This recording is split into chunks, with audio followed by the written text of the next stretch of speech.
Hello, this is The Mirror, a journey back to the real you may have thought you left behind. This is episode 1 entitled Why So Many Marriages Are Failing and What We're All Missing. So, hello everyone, and welcome to The Mirror, a journey back to the real you. Now, I know I said next Saturday, but this message needed to be told today to someone. There's someone who needs to hear it today. So this is for you. Now, some of you may remember the post I've made over the past 5 or 6 years called Embrace the Journey. I decided to expand on that idea with the mirror because, frankly, I've met so many beautiful souls over the year that were trapped in really bad, maybe even horrific situations, and they had no idea how to get out or even who to talk to that wasn't going to cost them an arm and a leg and trap them in therapy for the next several years. So, this is our community, and I believe that as a soul alchemist, maybe between all of us in the community, we can bring some light, love, and truth even to your situation. So let me properly introduce myself. I'm your host, Moné Swann, and today we're stepping into a conversation that most folks avoid because the truth can feel heavy and uncomfortable. But here at the Mirror, we don't run from the truth. We sit with it. We learn from it. We discuss it respectfully, and we let it reveal who we really are. So, full transparency, I am a divorcee, and I have learned a whole lot over time that I wish I'd known earlier. Things that I wish someone would have spoken to me about. Now, this message is relevant no matter how old you are, your gender, lack thereof, your race, economics, it doesn't matter. This is relevant to everyone. So I want to start off by saying a lot of people are taught marriage information by going to church, right? And you have to go through a class. But for the record, around 40 million Americans have left a religious tradition over the last 25 years, according to USA Today and NPR Illinois. So it is important as a community that we help everyone prepare for success in family and in career. This is not just about how to make a lot of money, but how to make a happy life in career and family. So today we're starting with family. And I think we can all agree that a lot of time and money is invested in the dress, the chapel, the ceremony, the reception, and the honeymoon. And that's the fun part.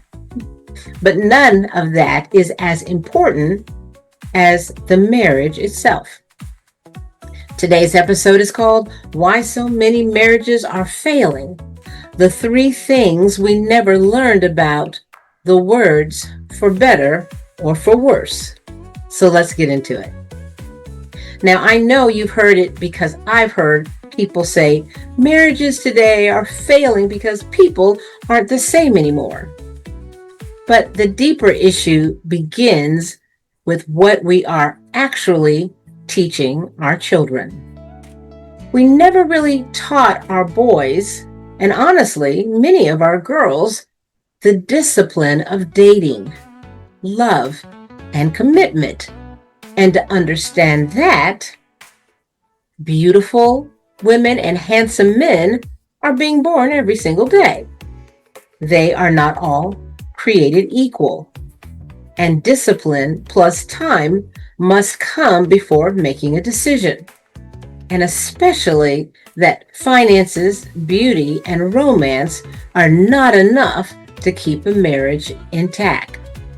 So you might say, Moné, why do you say that? Because you can be attracted to all that. All that's a great package.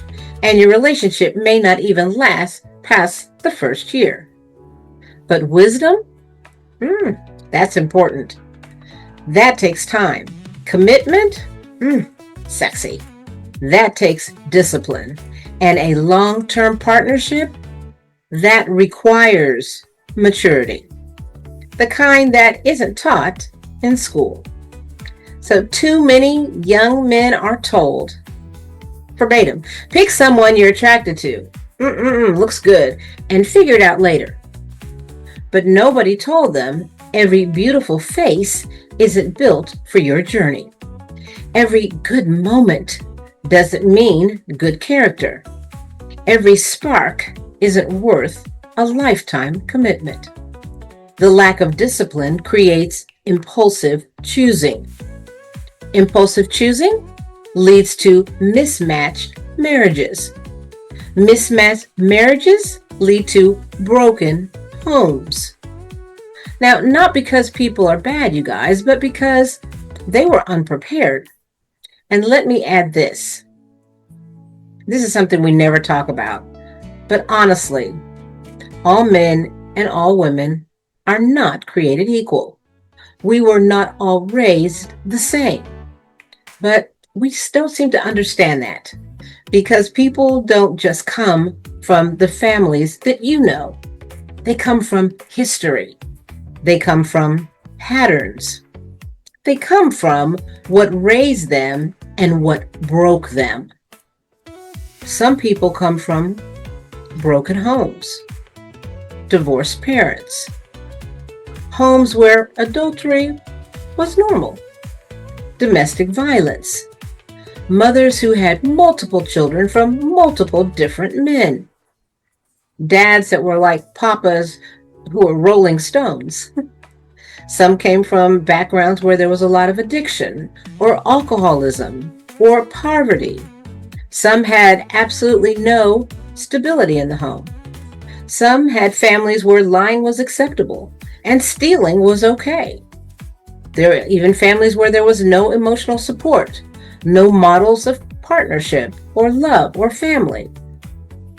And here you come, heart all open, smiling, hopeful, ready to build a life with the person you love, and you think you're meeting a person who is emotionally stable because they are attractive, have a great career, seemed quiet or the opposite, outgoing and loved by their peers, and are involved in helping the homeless. Is this making sense to anyone? Comment below, because I know too many people who married well and suffered a lot emotionally to keep the mask up for the family.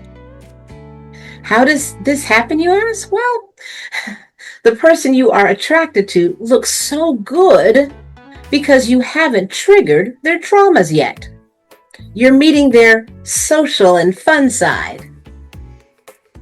You have not met their unhealed childhood wounds.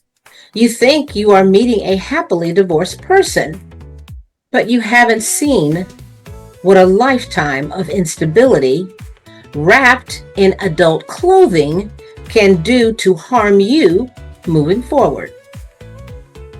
And I'm just going to say this, I have to. You don't know who they are until conflict, real conflict, reveals it. And that may take years. And when it hits, it is never pretty. Because that's when you discover some people will verbally abuse you. Some will silently punish you. Some will disregard your feelings as if they don't exist. Some will walk away and wait until they think you've suffered enough. And then they'll try to come back like nothing has happened. So listen, marriage can be a beautiful journey, and I love it. I love the idea. But it can also be a beast if you walk into a relationship blindly. If you don't know where the hand grenades are buried from someone's past. This is why I tell people, if you're considering marriage, find out about them. Not just them, not just their family you've met. Go 2 generations back, at least, because you're not marrying a person. You think you are, But you're marrying much more than that. You're marrying their patterns, their triggers, their wounds, their habits, their coping mechanisms, their upbringings, their unresolved battles, their inherited dysfunction, and their family's definition of love and support. And you must ask yourself, can I handle their mess and my mess too? And do I agree willingly to sign up for it? You got to ask yourself that. Because once you say, I do, well, you're not just committing to the good, you're committing to the baggage too. And here's the part nobody wants to admit.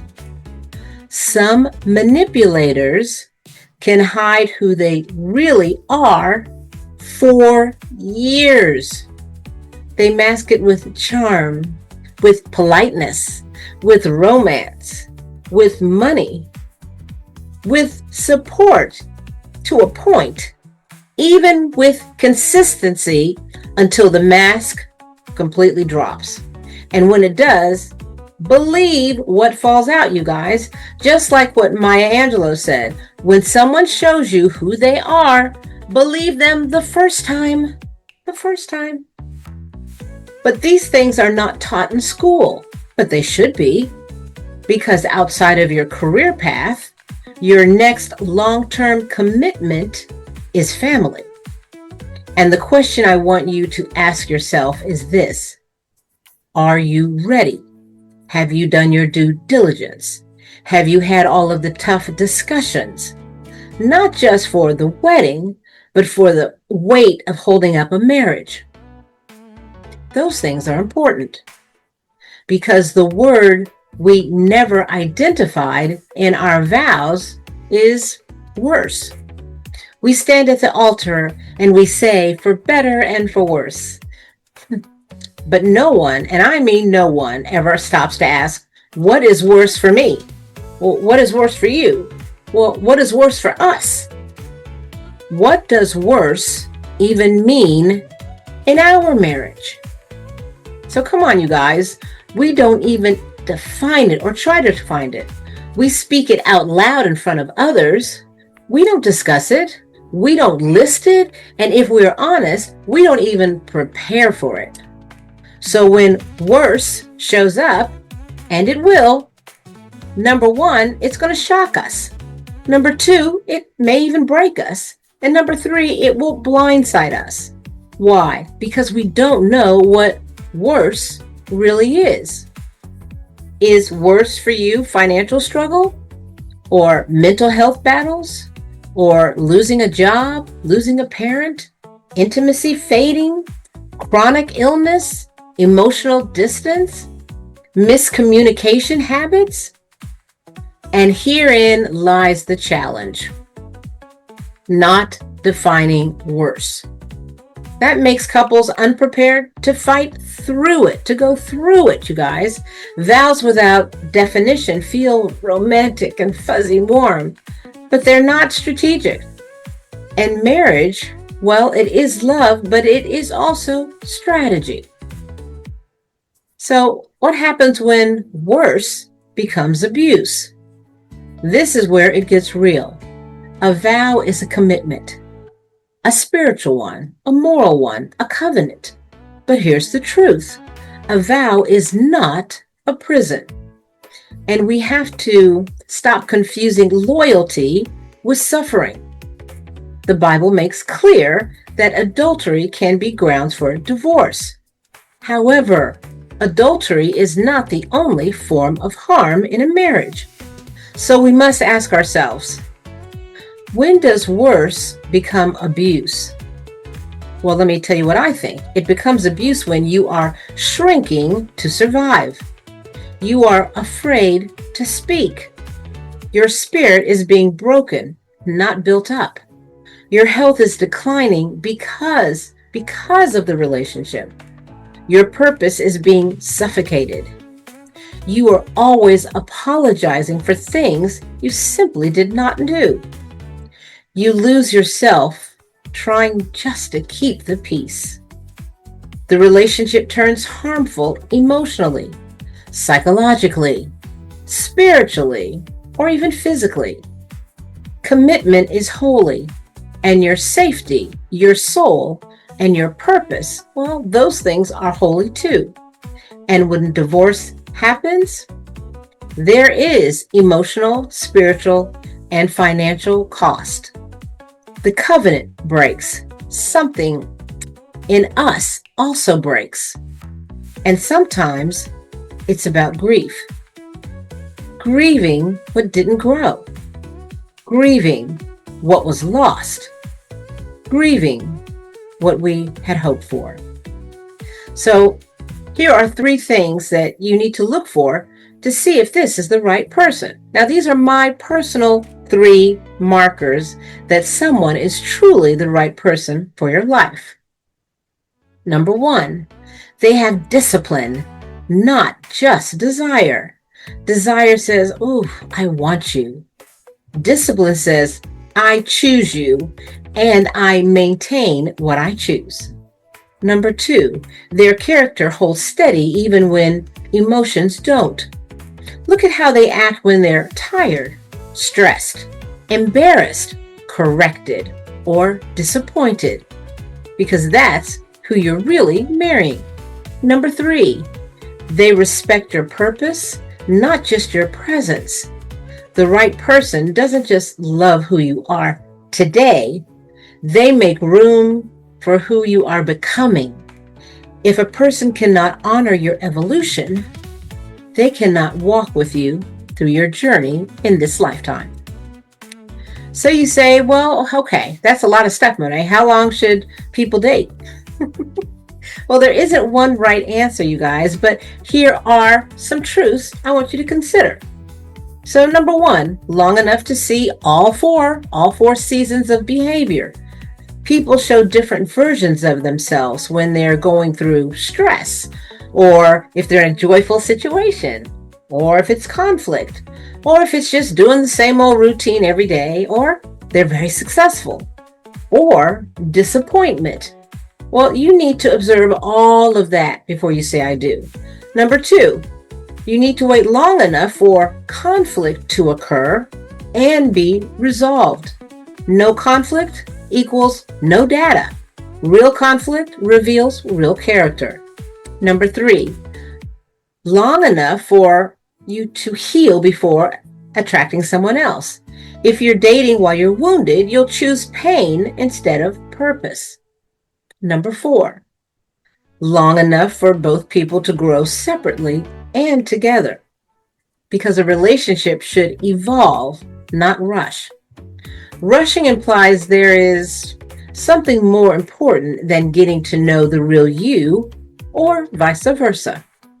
So I want you to think about this conversation seriously, because marriage is supposed to be a serious commitment.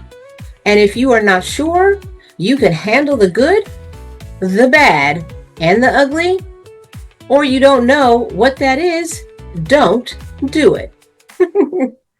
So tell me what your thoughts are, you guys. I want to know, do you agree, disagree, or want to make some comments about what I've said? Because I'm doing this for this collective. So whoever you are, if you are watching this and you're here right now, there must be something in it that caught your attention. Something that you think is either for you or someone you know. So comment below, I love this, or I want more, or simply thanks, Moné, or I'm thinking of some things that I want to do. Let me get back with you. Or, hey, I have a topic I want you to address. Okay? In the very next mirror, a journey back to the real you. Okay, so before we wrap up, here's why you should join me every Saturday for The Mirror, a journey back to the real you on Facebook. Ready again for the countdown? Number 1, because the world teaches us how to pretend, but the mirror teaches us how to return. Return to your truth. Return to your discipline. Return to your healing. Return to your purpose. Return to the vision of you that life tried to bury.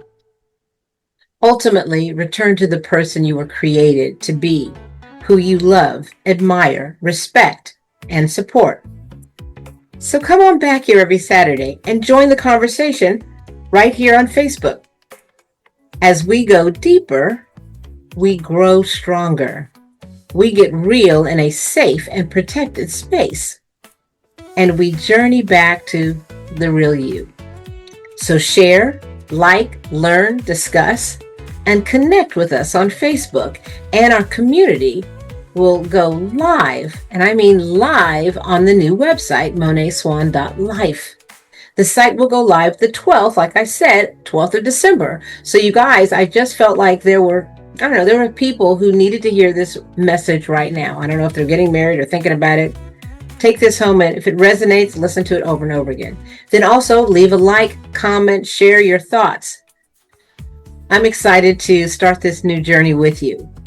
And remember, the mirror isn't just a show.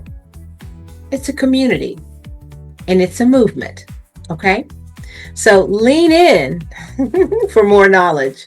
I'm Moné Swann, and I'll see you next Saturday right here on The Mirror, a journey back to the real you. Love you guys. Bye.